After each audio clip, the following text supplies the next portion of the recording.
Hello everybody. This is just a test recording of some new streams that I'm going to be making. I have a weaving studio. My name is Patty and I've been weaving and spinning and dyeing and sewing and making things for many years.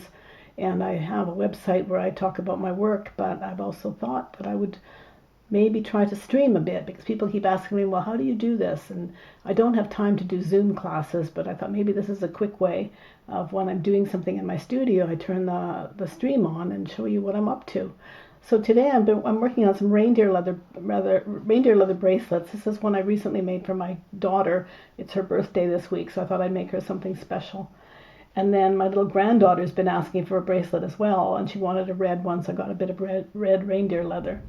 And what I do is I braid a pewter thread, a fine pewter thread, and make a braid out of it, and then it gets stitched onto here, onto the reindeer leather.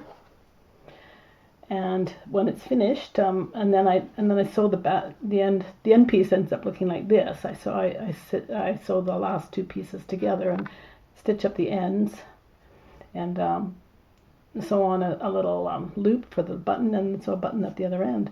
So that's what I'm going to be doing this week, and I hope that you will stop in and have a look.